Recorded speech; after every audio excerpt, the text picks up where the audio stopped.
কেটে যাওয়ার আর ছুরি গেঁথে যাওয়ার চিহ্ন রয়েছে। আঘাতের চিহ্ন দেখে তো মনে হচ্ছে এটা ছুরির আঘাত নয়, অন্য কিছু দিয়ে খুন করা হয়েছে। এমন কেন মনে হচ্ছে স্যার আপনার? এই দেখো, এই যে আঘাতের যে চিহ্ন দেখতে পাচ্ছ, একদম সমান সমান, একই সাইজের, আর এটা খুব বেশি গভীরও নয়। যদি ছুরি দিয়ে আঘাত করতো তাহলে বড় হতো, গভীর হতো, আর প্যাটার্নটাও এরকম হতোই না। মানে স্যার ছুরির মতোই এটা একটা ছোট অস্ত্র, আর ওকে বারবার মেরে খুন করেছে। তাই তো মনে হচ্ছে ভাই। আপনি কোথায় ছিলেন যখন এই খুনটা হয়েছিল? স্যার আমি নিজের ঘরে ছিলাম। যখন স্যারের গলার আওয়াজ পেলাম তখন ছুটে ওপরে এলাম। অনেকবার দরজা ভাঙার চেষ্টা করলাম কিন্তু পারলাম না স্যার। আর ভিতর থেকে স্যার বারবার চেঁচাচ্ছিল খুব জোরে। তারপরে দরজা ভেঙে যখন ভেতরে গেলাম আর আমি দেখলাম যে যখন দৌড়ে ভেতরে এসেছিলেন তখন আপনি খুনিকে দেখেননি? এটাই তো অদ্ভুত ব্যাপার স্যার, কাউকে দেখতেই পেলাম না। ভিতর থেকে দরজা বন্ধ ছিল? হ্যাঁ স্যার।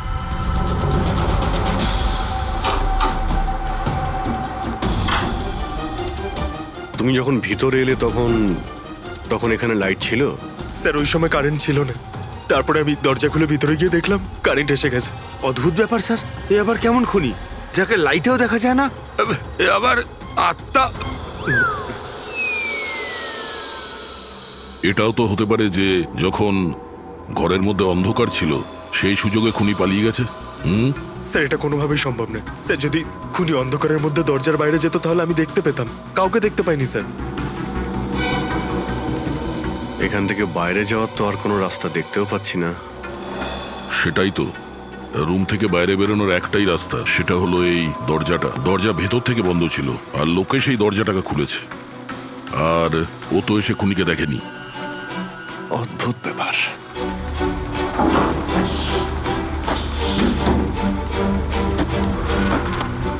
এটাও তো ভিতর থেকে বন্ধ, এখান থেকে তো খুনি আসেনি। তাহলে খুনি এলো কোথা থেকে? আর বাইরে যাওয়ার সময় কেউ দেখেও নি। স্যার আমার ঠাকুমা একটা ভূতের গল্প শোনাতেন। পঙ্কজ, এক তো এটা কোনো গল্প নয়, সত্যি, আর এটা ভূতের নয়। স্যার এটা বাস্তব, কিন্তু ভুতুরেই তো। কেউ এখানে আসে আর অস্ত্র ছাড়াই খুন করে আর চলে যায়। কোথা থেকে? যাওয়ার তো শুধু ওই একটাই রাস্তা রয়েছে, এই দরজা দিয়ে। কিন্তু স্যার বিনা তো সিঁড়ি দিয়ে ওপরে যাচ্ছিল, আর খুনি যদি এখান থেকে যেত ও তো দেখতে পেত। অদ্ভুত ব্যাপার তো। এই লাইটের যাওয়ার আসা, এই কেসের সঙ্গে এর কোনো না কোনো সম্পর্ক রয়েছে। লাইটের জাংশন বক্স কোথায়?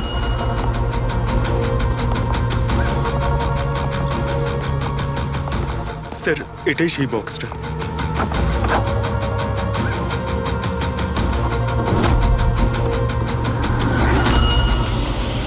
এদিকে শোনো একটু। কালকে তুমি ডিউটিতে ছিলে? আমি তো গেটে ছিলাম স্যার। তুমি গেটে থাকতেও কেউ বাড়িতে ঢুকে খুন করে চলে গেল, তুমি বুঝতেও পারলে না? দেখুন স্যার, আমি ডিউটিতে অ্যালার্ট থাকি। কেউ ভেতরেও আসেনি, কেউ বাইরেও যায়নি। অ্যালার্ট? তাহলে খুনি হাওয়াতে ভেসে এলো আর হাওয়াতেই উড়ে গেল? হ্যাঁ, এই লাইট সুইচ অফ করেছিল কে এখান থেকে? জানি না স্যার, হঠাৎই অফ হয়ে গেল। আমি ভেবেছিলাম ফিউজ উড়ে গেছে। আচ্ছা, কোনো স্পার্ক ফাক হয়েছিল এই জাংশন বক্সে? না স্যার, কোনো স্পার্ক হয়নি। কারেন্ট চলে গেল, আর যখন এই লাইট চলে গেল আমি জাংশন বক্সে এলাম, দেখলাম বাকি সব ঘরে লাইট রয়েছে, আমাদের ঘরেই নেই। দেখলাম জাংশন বক্স খোলা, এখানকার সুইচ অফ হয়েছিল। আমি অন করলাম স্যার, আর যখনই অন করলাম লাইট চলে এলো। কেউ তো এসেছিল এখানে, যেই বক্সের তারগুলোকে কেটে দিয়েছে। বিবেকের বউ বিনা, ওর কাছেও জিজ্ঞাসা করে নি।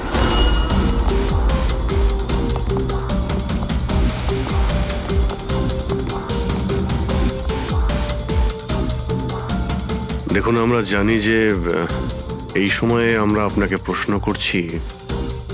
আসলে আমরাও একটু অবাক, যেখানে সবাই থাকতে বিবেকের খুন হয় আর কেউই খুনিকে দেখলেও না। স্যার এই প্রশ্নের উত্তর আমার কাছেও নেই। আমি নিজেই অবাক যে খুনি কিভাবে এলো আর কিভাবে গেল, আমি কিছুই দেখতে পেলাম না। আমি আমার বাচ্চাদের কি উত্তর দেব স্যার? ওদের ওপর দিয়ে কি বইবে? ভেঙে পড়ো না, সময়ের সাথে সাথে বাচ্চারাও বুঝতে পারবে। আপনি কে? স্যার আমি বিবেকের বিজনেস পার্টনার। আমার নাম রাকেশ, আর আমি সবে জাপান থেকে ফিরেছি। কিসের জন্য জাপানে গিয়েছিলেন? স্যার একটা বিজনেসের ব্যাপারে গেছিলাম। কি কি বিজনেস করেন আপনি? স্যার বিবেক আর রাকেশ একটা জাপানে তৈলজাত পদার্থের ব্যবসা শুরু করেছিল। জাপানের সিতে জয়েন্ট ভেঞ্চার ছিল ইন্ডিয়া জাপানের। বন্ধু তো গেলই, জানি না এবার কোম্পানিটার কি হবে। আচ্ছা, কারোর সঙ্গে বিবেকের কি কোনো শত্রুতা ছিল, বা গত কয়েকদিনের মধ্যে ও কি কোনো স্ট্রেসে ছিল, কোনো হুমকি দেওয়া ফোন বা ওরকম কিছু? না স্যার, কখনো এইরকম এই হুমকি বা এমন কিছু ও বলেনি, কিন্তু স্যার জাপানের ডিলটা নিয়ে ও খুব টেনশনে ছিল। কি ধরনের টেনশন? ডিলটা হবে না হবে না। কিন্তু স্যার আরো একটা ব্যাপার, কি? স্যার কিছুদিন আগে বিবেক একজন খুব অদ্ভুত মানুষের সাথে দেখা করছিল। আরে আপনি চিন্তা করবেন না, আপনি আমাকে ভরসা করেছেন, আপনার কথা রেখেছেন, আমিও আপনার কথা পুরোপুরি রাখবো। পুলিশ যেন কোনোভাবে ধরতে না পারে। স্যার, আমার নাম পাপান, আমাকে ভরসা করতে পারেন। বিশ্বাস আছে বলেই তোমাকে কাজটা দেওয়া হয়েছে। ব্যাস, এবার পাপ্পানের খেলা দেখুন। পাপ্পান, দেখুন, আপনি যা বলছেন তাতে আমাদের মনে হচ্ছে যে এই পাপ্পান কোনো আসামি ছিল, আর প্রত্যেক আসামিরই রেকর্ড আছে আমাদের কাছে। আপনি ওর ছবি দেখলে চিনতে পারবেন তো? হ্যাঁ স্যার। ঠিক আছে, তাহলে খুব তাড়াতাড়ি এই পাপ্পানের বিষয়ে আমরা জানতে পেরে যাব, আর ও কি করেছিল সেটাও।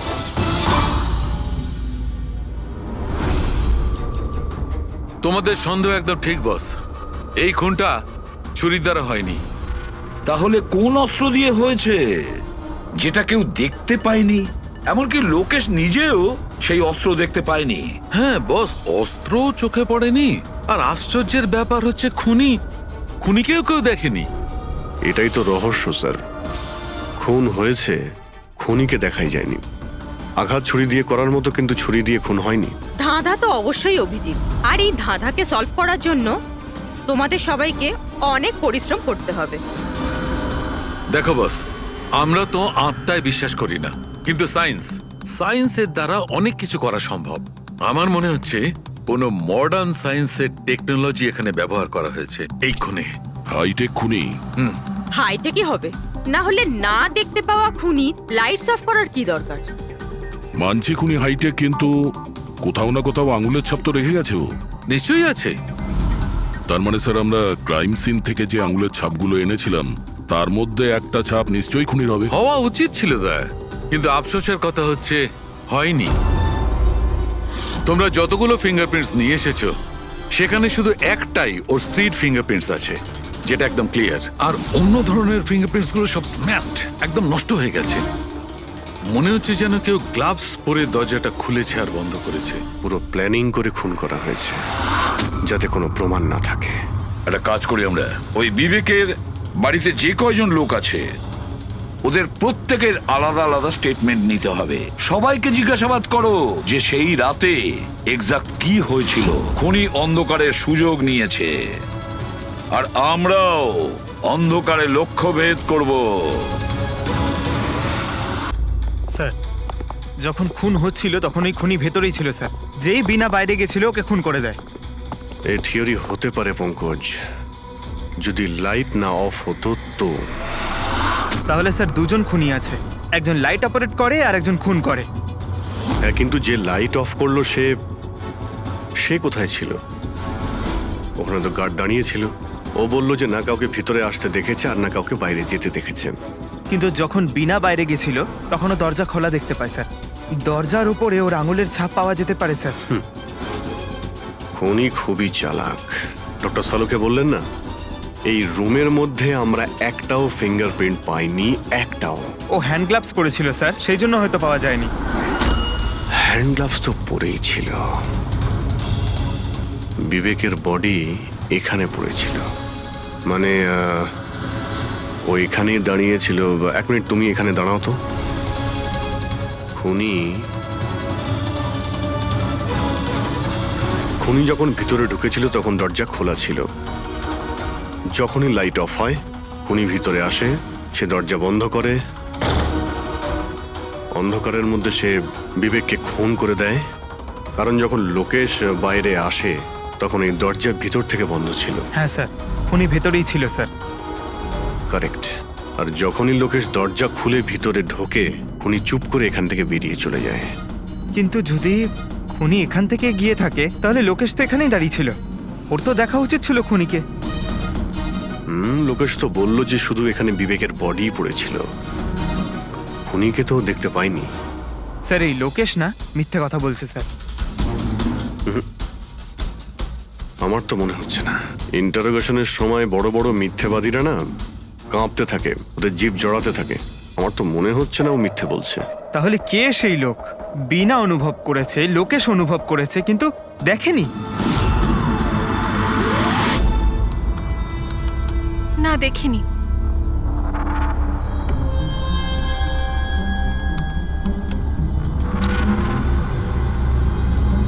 না। স্যার, হ্যাঁ, খুন হওয়ার আগে বিবেক যেই নাম্বারে ফোন করেছিল সেই নাম্বার একদিন আগে চুরি হয়ে গেছিল, আর এখন সেটা আনঅ্যাভেলেবল বলছে। আনঅ্যাভেলেবল? এটা নিশ্চয়ই পাপানের নাম্বার দয়া। এটা ওরই নাম্বার। কি জানতে পেরেছো ওর ব্যাপারে? স্যার পুরোবি ট্রেস করছে, ওর ক্রিমিনাল রেকর্ডও চেক করছে। খুব তাড়াতাড়ি আমরা পেয়ে যাব। এই যে এই সে। স্যার, হ্যাঁ, স্যার এই দেখুন, আমাদের রেকর্ডে তো অনেকই পাপ্পান আছে, কিন্তু ও যেরকম বলছে সেই অনুযায়ী এই একজনকেই পাওয়া গেছে। স্যার এটা ওই লোকটাই যাকে আমি বিবেকের সাথে দেখেছিলাম। আমাদের রেকর্ডের হিসাবে তো এই অপরাধী খুব সাংঘাতিক স্যার, খুনিও। আর বিবেক যদি একে টাকা দিয়ে থাকে তো নিশ্চয়ই ও খুন করেছে। আর এখনো বেলে বাইরে আছে, আর পুলিশ স্টেশনে হাজিরা দিতে যায় রোজ। কোন পুলিশ স্টেশনে যায় এই হাজিরা দেওয়ার জন্য?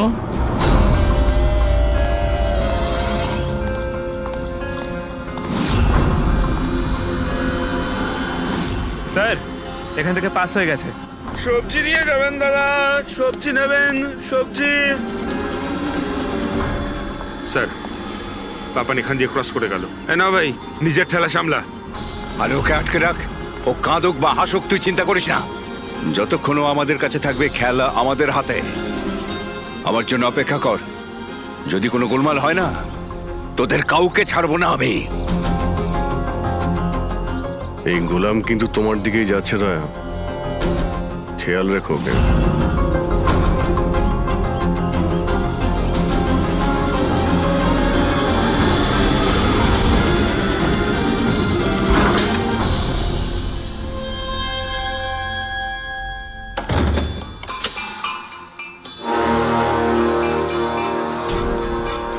আমার ইনভিটেশনটা কেমন লাগলো ভরত স্যার? দেখুন, আপনারা যেই হন না কেন, আমাকে আর আমার ছেলেকে ছেড়ে দিন। আমি আপনাদের কাছে ক্ষমা প্রার্থনা করছি, ক্ষমা। ওকে ওকে ফাইন, একটা কাজ করুন, আমাকে আপনি এখানে রেখে দিন, কিন্তু কিন্তু আমার ছেলেকে ছেড়ে দিন। আমার তোমাকেও দরকার নেই, তোমার ছেলেকেও নয়। আমি চাই শুধু বিবেক স্যারের বিল পাস করো। বিবেক স্যার খুশি তো আমিও খুশি। সেটা পসিবল নয়। আমি ইন্ডিয়ান মিনিস্ট্রির একটা এমপ্লয়ি, মানছি সমস্ত কন্ট্রাক্ট আমার হাতেই পাস হয়, কিন্তু এভাবে আমি কোনো কোম্পানির কন্ট্রাক্ট কি করে পাস করব? হয় না। মিস্টার ভরত, তুমি কি ঘটনার গুরুত্বটা বুঝতে পারছো না? তোমার ছেলের সাথে কি ঘটতে পারে এটা তুমি স্বপ্নেও ভাবতে পারবে না। স্বপ্নে তুমিও ভাবতে পারবে না যে তোমার সঙ্গে এখন কি হবে। স্যার আমি মিনিস্ট্রির তরফে কাজ করছিলাম। যতগুলো ডিল ইন্ডিয়ার তরফ থেকে হয় তার সমস্ত কটার ইনচার্জ আমিই স্যার। চীন এবং জাপানি কোম্পানিগুলোর কাছে নিজের দেশে নিলামের কার্যালয় ছিল স্যার, কিন্তু সমস্ত ভারতীয় দর ওদের কাছে স্যার। কোনো বিদেশি কোম্পানিও কি কন্ট্যাক্ট পেয়েছিল?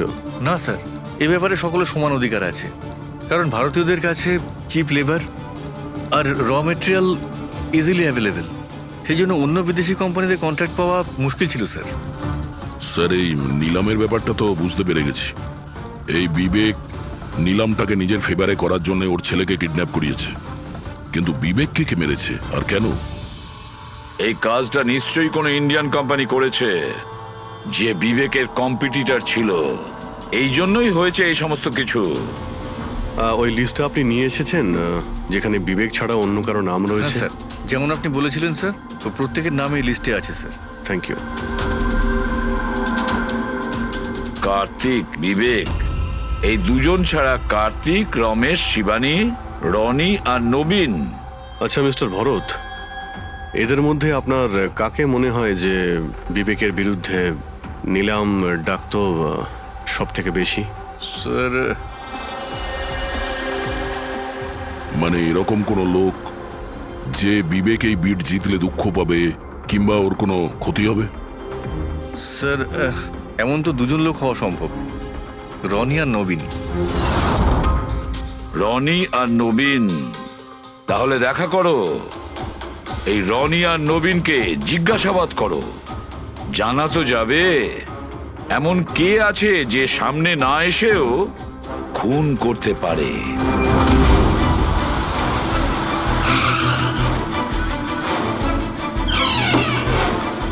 হ্যাঁ বলুন, কাকে দরকার?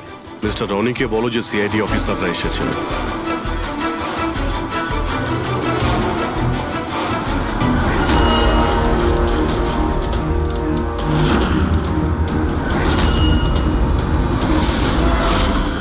স্যার, লাইট বন্ধ হয়ে গেল। আমি আমি আমি না, দেখছি কি মিস্টার কারণে রনি, হলো। আপনি বাইরে যাবেন না, আপনি এখানেই দাঁড়ান প্লিজ। আপনাকে কেউ মারতে চাইছে, মনে হচ্ছে সেই খুনি। সিকিউরিটি! রনি, আপনি এখানেই থাকুন। সিকিউরিটি! স্যার, এখানে কেউ আছে। কেউ আছে? স্যার এখানে। কে এখানে? কে এখানে? মিস্টার রনি, আপনি এখানেই থাকুন। স্যার আমি দেখছি। দেখো Pankaj! Oh no, Roni! Sir, স্যারের কি হলো? এক minute, he is no more. তুমি কি বাইরে কাউকে পালাতে দেখলে? না স্যার, স্যার আমি যখন জাংশনে গেলাম, গিয়ে লাইট অফ করতেই দেখলাম গেটের পাশে দ্বিতীয় সিকিউরিটি পড়ে রয়েছে। তারপর ভেতরে এলাম স্যার। Hello sir. স্যার, আমরা রনিকে বাঁচা। এটা কিভাবে হতে পারে অভিজিৎ? খুন তোমার সামনে হয়েছে আর তুমি বলছো খুনিকে তুমি দেখতেই পাওনি? হ্যাঁ স্যার, শুনে তো আগে আমাদের বিশ্বাসই হয়নি স্যার, কিন্তু আমরা তো নিজের চোখে দেখলাম কেউই ছিল না স্যার। তার মানে একদম বিবেকের খুনের মতন। হ্যাঁ স্যার। এটা কি ধরনের খুনি স্যার, যে আছে কিন্তু দেখতে পাওয়া যাচ্ছে না? সেটাই তো। কিন্তু আমি শিওর যে ওখানে ছায়ার মতো কিছু দেখেছিলাম, একেবারে অদ্ভুত রকমের। আই মিন, এক্সপ্লেন করা খুবই মুশকিল, কিন্তু সালুকে ওই ফটো থেকে কিছু বের করতে পারলে? বস, চেষ্টা তো করছি, হয়তো কিছু পেয়ে যাব। কিন্তু একটা কথা ঠিক, এই খুনটাও সেইভাবে হয়েছে যেমনটা এর আগের বার হয়েছে। এই দেখো বস, এই দেখো, এই ছবিটায় হালকা মতো আলোকিত জায়গাটায় কিছু অন্য কথা বলছে, ছায়ার মতো, বিনা আকারের। এটা কি সেটা কিছুতেই বুঝতে পারছি না। ডক্টর সালুকে, আমি তো আগে থেকেই বলছিলাম এটা নিশ্চয়ই কোনো আত্মা। স্যার, ও যেই ছিল আমি ওকে অনুভব করেছি স্যার। আমি ওকে ধরার চেষ্টা করেছিলাম কিন্তু ধরতেই পারলাম না। দেখো ভাই, আত্মা টাত্মা কিচ্ছু নয়। বস, এটা কি সেটা কিন্তু এখনো জানতে পারিনি। সালুকে, এটা কি ধরনের অস্ত্র ব্যবহার করেছে ওই খুনিটা? এইটা বস, এইটা হচ্ছে অস্ত্র, এটাকে সুরিকান বলা হয়। শুরিকেন? স্যার এই ধরনের অস্ত্র তো আমি মার্শাল আর্টের ফিল্মে দেখেছি। আরে এগুলো তো ওই নিনজারা ইউজ করে। ওই নিনজা? স্যার এটা জাপানিজ অস্ত্র। নিনজাস এই টাইপের অস্ত্র ব্যবহার করে। জাপান নিনজা, আর এই অকশনটাও জাপানি হতে চলেছে স্যার। তাহলে এই সবকিছুর কানেকশন জাপানের সঙ্গে নেই তো? অবশ্যই আছে, জাপানের সঙ্গে কানেকশন আছে। ওই রাকেশের সঙ্গে কথা বলতে হবে। ওই তো গিয়েছিল জাপানে কোনো ডিলের ব্যাপারে কথা বলতে। রাকেশ, তুমি বিবেকের পার্টনার তাই তো? তাহলে তুমি অবশ্যই জানবে যে বিবেক ও বিড হাসিল করার জন্য পাপার নামে কোনো গুন্ডাকে হায়ার করেছিল ভরতের ছেলেকে কিডন্যাপ করানোর জন্য, তাই তো? না স্যার, এই ব্যাপারে আমি কিচ্ছু জানি না। আরে এটা কি করে হতে পারে? এত বড় একটা ব্যাপার আর পার্টনার জানেও না? স্যারও আমার কাছে অনেক কথা লুকাতো, তাই বিজনেসেও আমাদের লস হচ্ছিল। এমনিতে আমাদের এই বিজনেসে লস কভার করার জন্য বিবেক কি কি করতো আর কোথায় কোথায় যে যেত তা আমি কিছু জানি না। আচ্ছা, আচ্ছা, আপনি জাপানে গিয়েছিলেন না বিবেকের খুন হওয়ার আগে? হ্যাঁ গেছিলাম। কি করতে গেছিলেন আপনি? আমাদের এক প্রজেক্টের ব্যাপার ছিল, সেই জন্য আমি জাপান গেছিলাম। কিন্তু বিবেক এখান থেকেই সমস্ত অপারেশন হ্যান্ডেল করছিল। কোনো প্রজেক্টের জন্য? আচ্ছা, কিসের প্রজেক্টের জন্য ডিটেলে একটু বলবে আমাকে? জাপানে একটা দ্বীপ আছে যেটাকে ঐতিহাসিক আর পবিত্র মনে করা হয়। ওখানের লোকেরা আমাদের এই প্রজেক্টটা করতে বারবার বারণ করছিল। পবিত্র সমান্তি দ্বীপ? কি পবিত্র আছে ওই আইল্যান্ডে? কিছু পুরনো যোদ্ধাদের ওখানে কবর দেওয়া হয়েছিল, যেমন সামুরাইদের, মরেনদের আর নিনজাদের। ও, সামুরাই, মনিন, নিনজা, পুরনো যোদ্ধাদের কবর দেওয়া হয়েছিল ওখানে। স্যার, এটা কি কোনো কাকতালীয় না অন্য কিছু? এই যে নিনজারা, এরা পুরনো দিনের হত্যাকারী ছিল জাপানে, এবং আজও অনেক লোক এদেরকে মানে। তাই ওরা হয়তো চায় না যে ওই জায়গায় এই অয়েল ট্রেলিং হোক, আর ওরা একে... হ্যাঁ, হতে পারে দয়া, হতে পারে, কিন্তু এটাও তো হতে পারে যে এদের নিজেদের মধ্যে কোনো শত্রুতা বা বিজনেসের রেষারেষি। স্যার, এটা নবীন তো হতে পারে না, কারণ যখন দ্বিতীয় খুনটা হয়েছিল তখন আমি আর পূরবী ওখানেই ছিলাম। তাহলে বাকি থাকলো ওই তিনজন ব্রিডার, শিবানী, রমেশ আর কার্তিক। তিনজনকেই এখানে ডেকে পাঠাই। কার্তিক, রমেশ, শিবানী, তাহলে তোমরা তিন ভারতীয় ছিলে বিবেকের সঙ্গে বিট করার জন্য জাপানে। কিন্তু ডিলটা তো আমরা পাইনি। আর সেই কারণেই বিবেক আর রনির খুন হয়েছে। কার্তিক, আপনি কোথায় ছিলেন যখন এদের দুজনের খুন হয়? স্যার, আমি তো মিটিংয়েই ছিলাম, আপনি এমপ্লয়ীদের কাছে জিজ্ঞেস করতে পারেন। আর রমেশ? স্যার, আমি সামাজিক মানুষ, আর স্যার এর প্রমাণ সেই অফিসার। আর স্যার, যে মুহূর্তে খুন হয়েছিল আমি ওনার সাথেই ছিলাম স্যার। তাহলে এটাও তো হতে পারে, তাই না, যে এই খুন তোমরা করিয়েছিলে? স্যার, আমরা কেন খুন করাবো স্যার? সবাই তো নিজের নিজের ভাগ্যেই করে খায়। আর ডিল হয়নি তো কি হয়েছে স্যার? কখনো না কখনো কোনো না কোনো ডিল তো হয়েই যাবে। আচ্ছা শিবানী দেবী, আপনি কোথায় ছিলেন যখন এই খুনগুলো হয়? স্যার, আমি জাপানে গেছিলাম। আচ্ছা, কি করতে গেছিলেন আপনি জাপানে? স্যার, একটা প্রয়োজন পড়ে গেছিল। কি বললেন? তা সেটা কি শুনি? স্যার, কিছু বিদেশি কোম্পানি আমাদের ভারতীয় কোম্পানিগুলোর ব্যাপারে অপপ্রচার করছিল। সেই কারণে ভারতীয় কোম্পানিগুলোর চিন্তা বেশ বেড়ে গেছিল। তাই আমরা ওদের চিন্তা ওখানে দূর করতে গেছিলাম, আর এটা বলতে গেছিলাম যে ভারতীয় কোম্পানি সব থেকে বেস্ট। আর এমনিতেও স্যার আমরা বিটসগুলো উইথড্র করে নিয়েছি, তো আমরা কেন মারতে যাব? আর বিটস উইথড্র করার কোনো বিশেষ কারণ? স্যার, কারণ শুধু একটাই যে আমরা নিজেদের জীবনে এসে বাজে বাজে টেনশন চাই না। আর স্যার, আমরা কোনো রকমের রিস্ক নিতে চাই না। স্যার, আমরা স্যার যা পাচ্ছি তাতেই আমরা সকলেই ভালো আছি।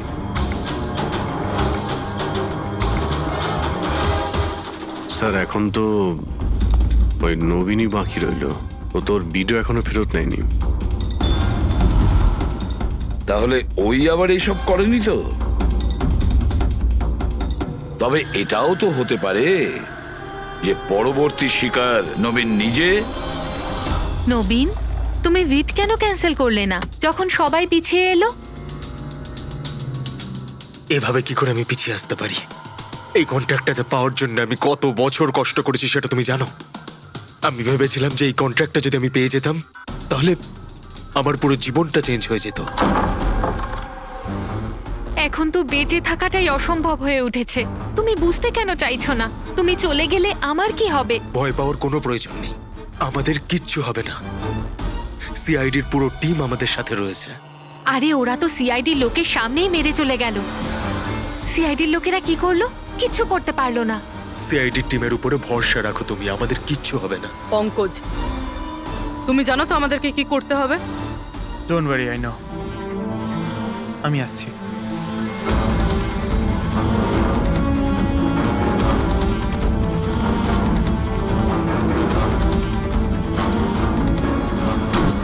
এটাই সেই জাংশন বক্স যার জন্য এত কিছু হচ্ছে।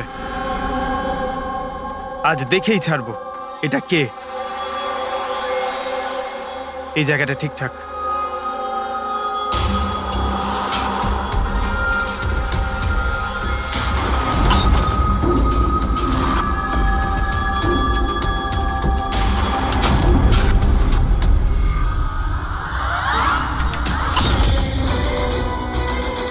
এই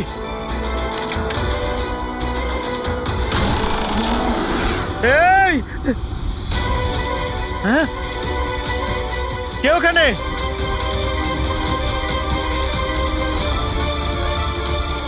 এই বেরিয়ে আয়।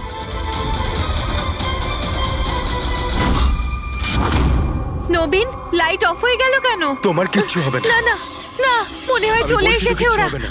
কিচ্ছু হবে না, আরে আরে, ভয় প্লিজ পাচ্ছ কেন? প্লিজ রিল্যাক্স হয়ে চুপ যান। করো।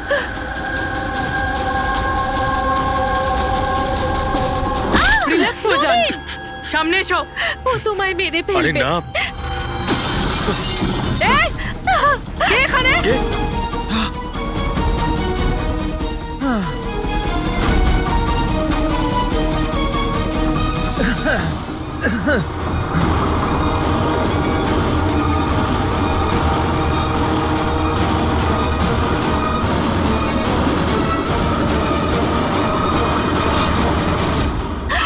আপনারা ঠিক আছেন? হ্যাঁ,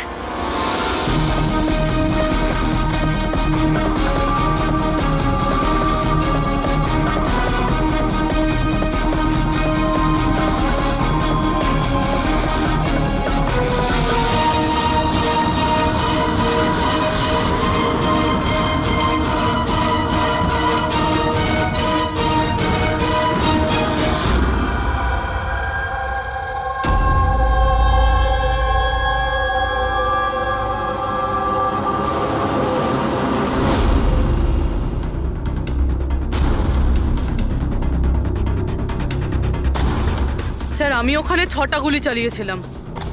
ওর মধ্যে থেকে 5টা গুলি তো পেয়ে গেছি, কিন্তু একটা গুলি নিশ্চয়ই খুনির গায়ে লেগেছে।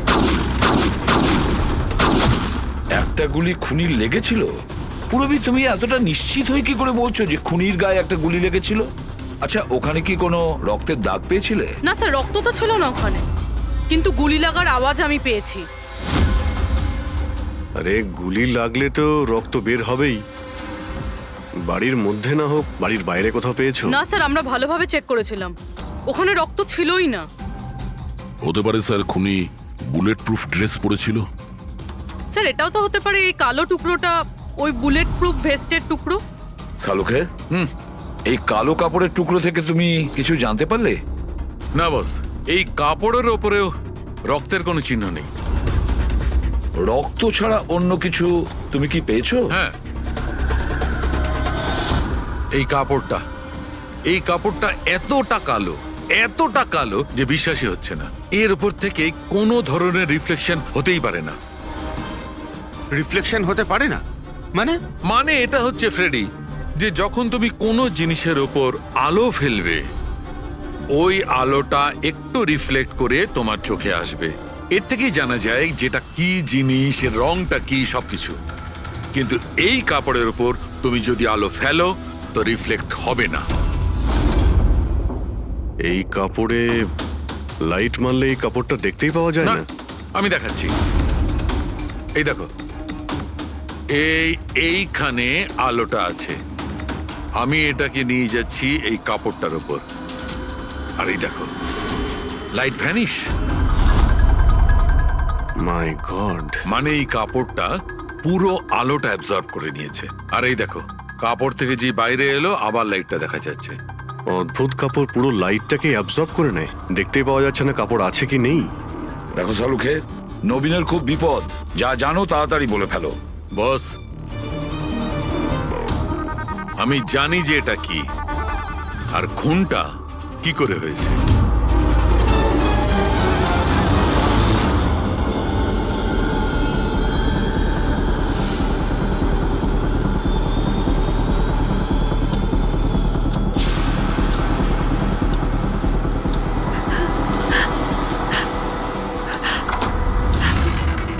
শিখা, কি হয়েছে তোমার? এত চিন্তিত লাগছে কেন তোমায়? তোমার কিচ্ছু হবে না, রিল্যাক্স করো। কি করে রিল্যাক্স থাকবো? তোমার কিছু হয়ে গেলে তবে? আরে বাবা, আমি তো বললাম যে আমাদের কিচ্ছু হবে না। নবীন, আবার লাইট অফ হয়ে গেল। আরে আরে, কিচ্ছু হবে না, ভয় করছে। কেউ নবীন, আসছে না। কি হবে? আরে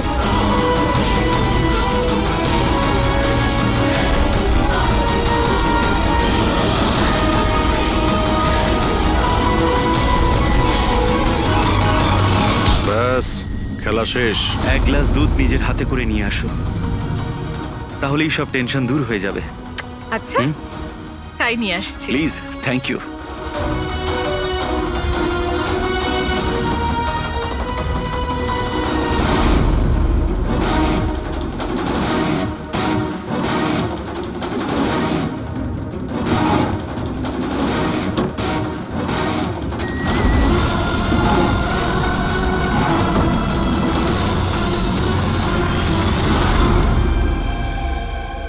আমি ভাবতেও পারিনি যে কেউ আমাকেও ধরতে পারবে। আমরাও এটা ভাবতে পারিনি যে একজন স্ত্রী নিজের স্বামীকে খুন করতে পারে। অপরাধী যত বুদ্ধি দিয়েই অপরাধ করতে চাক, কোথাও না কোথাও যে কোনো ভাবেই ওর ভুল হয়ে যায়। আমি তো কোনো ভুল করিনি, তাও আপনারা আমাকে ধরে ফেলেছেন। না না, তুমি ভুল করেছো। এই কাপড়টা পরে তুমি খুব বুদ্ধিমতীর মতো কাজ করেছো, কিন্তু এই কাপড়ের টুকরো আমরা জানালার মধ্যে পেয়ে যাই। আর জালনায় আটকে যাওয়া ওই কাপড় আমাদের কাছে প্রমাণ হয়ে গেছে, আর ওই কাপড়ের জন্যেই তুমি আমাদের হাতে ধরা পড়লে। আপনি কোন কাপড়ের কথা বলছেন স্যার? আমি এইটার ব্যাপারে আগে শুধু শুনেছিলাম বস। আমি ভাবতে পারিনি যে এটা ব্যবহার করা যেতে পারে, তাও ঠিক এইভাবে। এটা যে যে লোক তৈরি করেছে তারা নিজেদের মতো এটার নাম দিয়েছে। তবে একটা কথা ঠিক, এটা এই পৃথিবীর সব থেকে কালো জিনিস। আমি তো কিচ্ছু বুঝলাম না। সোজা কথায় ব্যাপারটা হলো এই ফ্রেডি, যদি এই কাপড়ের কেউ স্যুট তৈরি করে পরে ফেলে, সেই লোকটাকে চোখে দেখা যাবে না ততক্ষণ পর্যন্ত, যতক্ষণ না ওর আশপাশের সমস্ত আলো এলিমিনেট না হয়ে যায়। ওকে দেখা যাবে না। আর যদি দেখা যায় তাহলে শুধু একটা আকার দেখা যাবে, একটা ছায়া, সেটাও কোনো রূপ ছাড়া। একটা 3D থেকে 2D তে বদলে যাওয়ার আরে প্রক্রিয়া। স্যার, কোনো তো লাইট আছে যাতে এটা দেখা যায়। এরকম কোনো আলো নেই, না ইনফ্রারেড লাইট, না ইউভি লাইট, না লাইট স্পেকট্রাম। অভিজিৎ, নবীনকে বলো যে ওই বিড যেন উইথড্র না করে, আর এই ইনফরমেশন সব জায়গায় ছড়িয়ে দাও। স্যার, এই খবরটা রটে গেলে আবারও অ্যাটাক হতে পারে। এটাই তো আমি চাই পুরবি, এটাই তো আমি চেয়েছি। এই ব্ল্যাক ফেব্রিক লাইটকে অ্যাবজর্ব করে নেয়, কিন্তু হিটকে অ্যাবজর্ব করে না। হিটকে তো রিফ্লেক্ট করবেই। আমরা খুনিকে ধরবো থার্মাল ভিশন দিয়ে।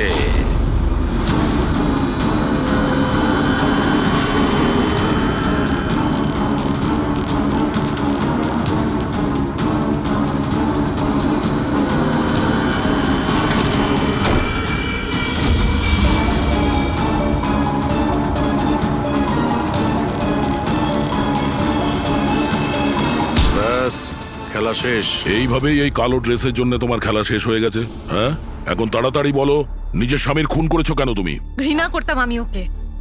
ওর বউ বলতেও আমার নিজেকে লজ্জা লাগতো। কেন? এমনও কি করেছিল যাতে তুমি ওকে এত ঘৃণা করতে? এই যে ব্যবসাটা ছিল, আমার বাবাই ওকে দিয়েছিল।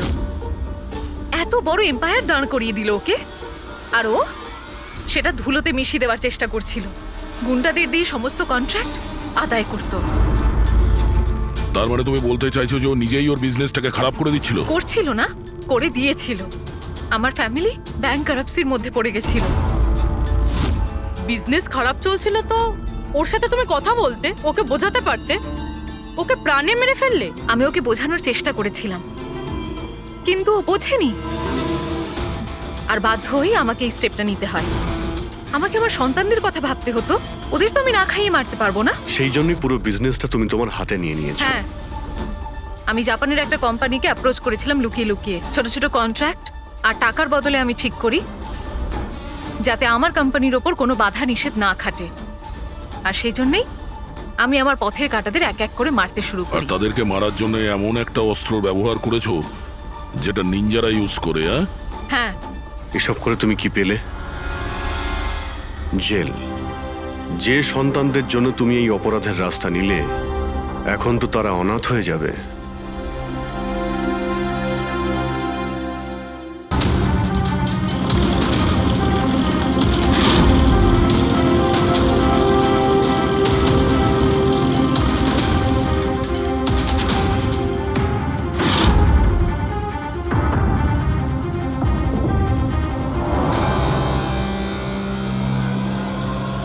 হ্যাঁ ফ্রেডি, কিছু পাওয়া গেল এদের পকেটে? স্যার এই দুটো আধার কার্ড পেয়েছি, একজনের নাম মদন আর এর নাম রাজু। আর কিছু? না স্যার, এখন অবধি আর কিছু পাইনি। ঠিক আছে, এদের দুজনের অ্যাড্রেস নোট করো। স্যার হুম? এই দেখুন, এটাও জলে ছিল? নোটের বান্ডেল স্যার। জলের মধ্যে টাকাগুলো কেউ কেন ফেলবে? আপনারা শুধুমাত্র ওই দুটো লাশই পেয়েছেন? না মানে কোনো টাকা পাওনি, তাই তো? স্যার এরা নিশ্চয়ই কিছু লুকাচ্ছে। দেখো, এটা মার্ডার কেস। যা কিছু লুকিয়েছো চুপচাপ দিয়ে দাও, না হলে এভিডেন্স লুকানোর জন্য তোমরা কিন্তু সবাই জেলে যাবে। আছে আর কিছু?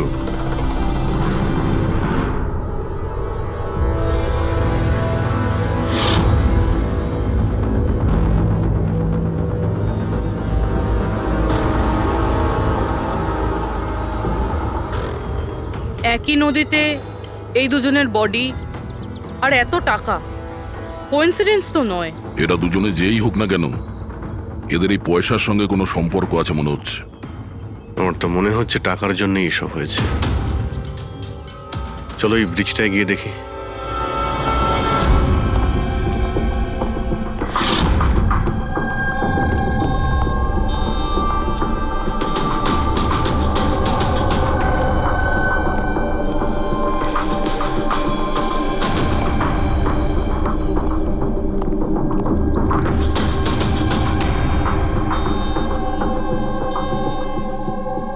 স্যার মনে হয় কোনো বড় গাড়ি এসে ধাক্কা দিয়েছে।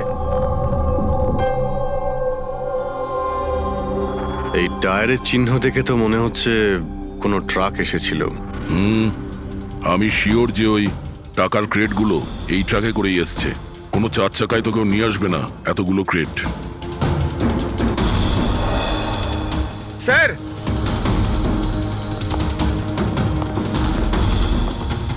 রক্তের দাগ স্যার। রক্ত? রেলিং এ রক্ত।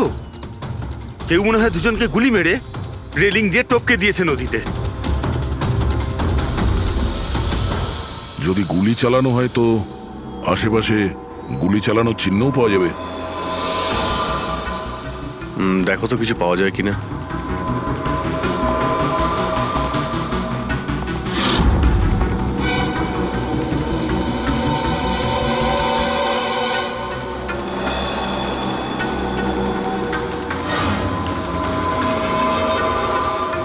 দয়া,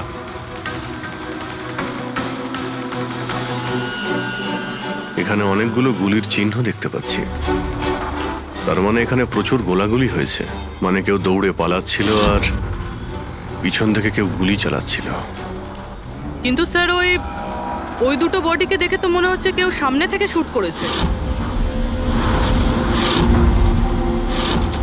স্যার কিন্তু এখান থেকে কেউ কিভাবে ঝাঁপ দিতে পারে? দেখো, রক্ত ওখানেও আছে আর এখানেও আছে। আচ্ছা, এমনটা নয় তো যে রাজু আর মদন ছাড়া কাল রাতে তৃতীয় কারো গুলি লেগেছিল এখানে? স্যার জেলেরা তো দুটোই বডি পেয়েছে, তৃতীয় কিছু কোথায় গেল সেটা? গন্ডগোল তো এখানে রয়েইছে। একটা ট্রাক এখানে এসে অ্যাক্সিডেন্ট করে, দুজনকে গুলি করে আর তাদের নদীতে ফেলে দেওয়া হয়। আর ওই টাকায় ভরা ক্রেট সেটাও। আর তৃতীয় ব্যক্তি উধাও। এটাও তো হতে পারে যে ট্রাক মদন কিংবা রাজু চালাচ্ছিল।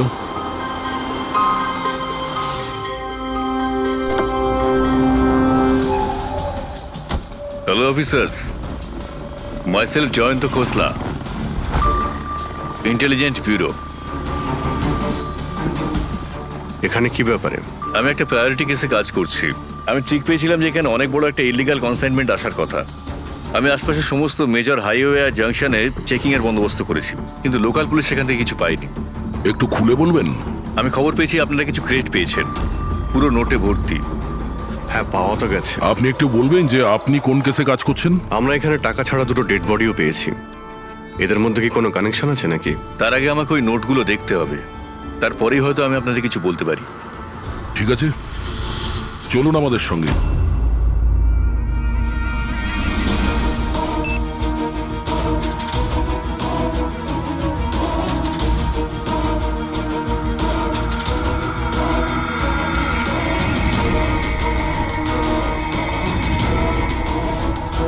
এই সমস্ত নোটগুলোই হলো নকল নোট। হ্যাঁ, কি নকল? নকল? আগে হ্যাঁ,